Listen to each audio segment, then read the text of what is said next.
Hey Spartans, happy Veterans Day! I'm Kaylee Kasuba. I'm Jaron Jin. And I'm Annie Taylor. We are so lucky to live in a country that gives us so many amazing opportunities. This would not have happened without our amazing soldiers who did or are sacrificing themselves for us. Although we should honor our veterans every day, November 11th is the official date in America. The definition of Veterans Day is a public holiday held on the anniversary of the end of World War I, which is on November 11th, to honor U.S. veterans and victims of all wars. Most of us just think it's another day off of school, but it's so much more than that. Many of our veterans gave up or are still giving up holidays with their families, their children's first steps. In some cases, they gave up their life. The list goes on and on.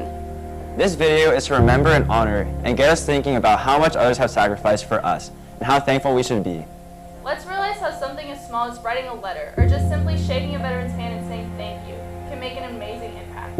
We hope you will really dig deep to connect with Veterans Day and reflect on how much soldiers and veterans will, are, and have given for us.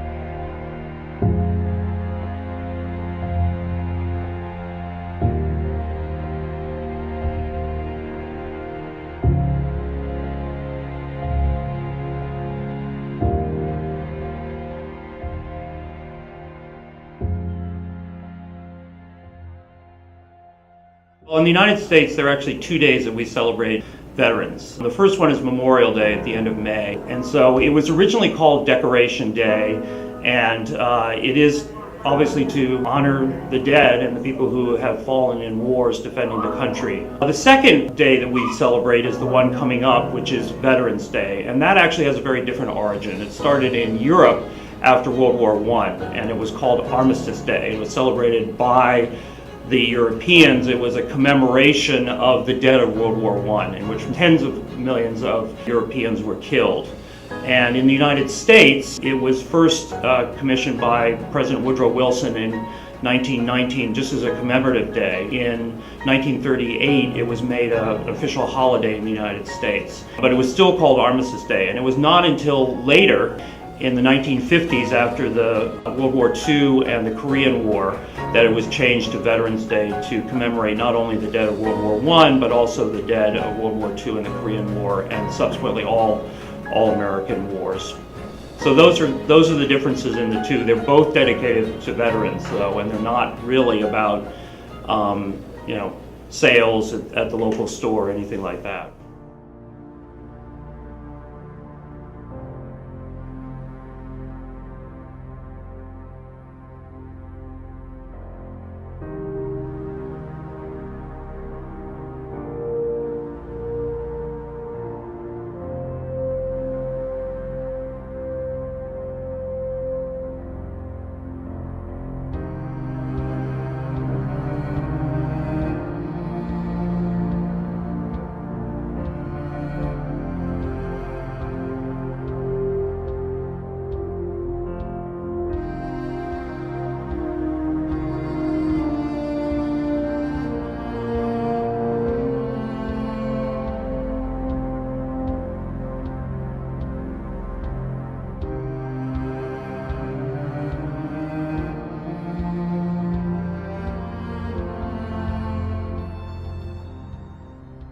So I chose the Marines basically because it's one of the hardest branches and it's the most dedicated.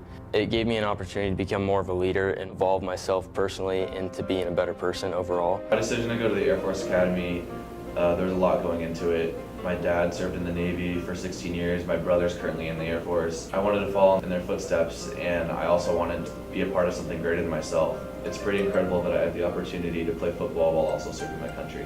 So one of the challenges will be getting up early and just the transition to military work. In Marines, you get up at 5 in the morning and at 9:30 at night. So it's gonna be a challenge, but it's gonna be hard work that's gonna be well spent. Create bonds with people that you couldn't create otherwise at some other university because of the struggle you have to go through college. And afterwards, you have those lifelong friends and you have the opportunity to do almost whatever you want to do after you graduate. And it's my dream to become a pilot, and so going to the Air Force Academy has given me the opportunity to become a pilot and fly for the Air Force and for my country.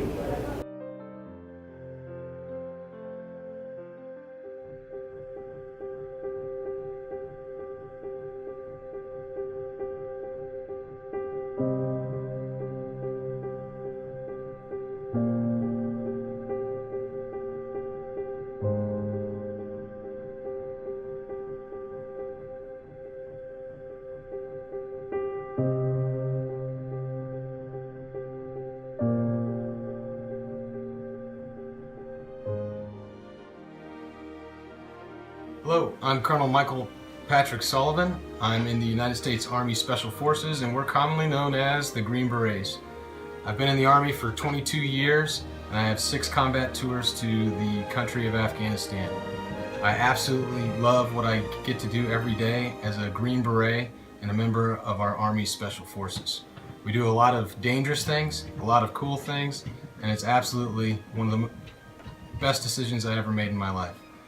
I love this country, I love serving this country, and I can't imagine doing anything else. Oftentimes people come up to me on the street and thank me for my service. I just want you all to know out there that I absolutely thank you for your support. I'm also known as one other guy, that's Uncle Mike, to Emily Sullivan and Carson Meadowcroft. Thank you.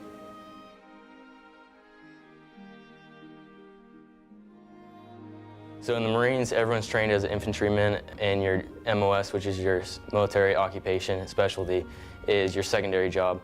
And I'll be going into the reserves. So I'll be going into college, and then every summer after that, I'll do a next step of my training. And then eventually I'll go into officer training, where I hope to become a pilot. Serving America is important to me because it's my country. There's no other reason. I love America, and I take great pride in patriotism. And it's just something I've dreamed about. I want to serve the country. I want to be one of those people protecting America. Serving America is important to me because it makes me feel good about myself, not just that I'm doing something good, but I'm being selfless for my country, whereas I look at what America might come to in this day and age, and I just want to do something about it where I can make an impact myself.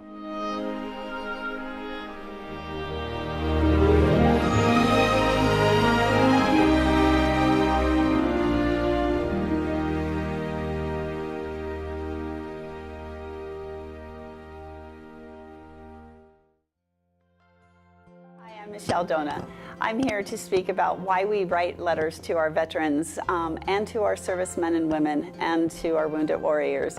We've been doing this for the past few years, as it does bring up the morale to our servicemen and women overseas, or to our wounded warriors that are in a hospital recovering from some kind of, obviously, a wound that they received being overseas, or to our veterans that are in the hospital. And it's hard for me to see us not doing it at times, because there are people there that don't have anybody sending them things when they're overseas or coming to visit them. I do have my son in the military, and he's getting ready to deploy in January. I send these letters to every group that I can possibly think of if I don't have somebody over there at the time. It's such a morale booster for them to receive these. I read each and every one personally before I send it, because I do mail them myself. And I get so teary-eyed to think that you as students are writing these wonderful letters to bring the morale up for our servicemen and women, because if it wasn't for them, we would not have our freedom. So I hope to read some more letters and send them off. Thanks.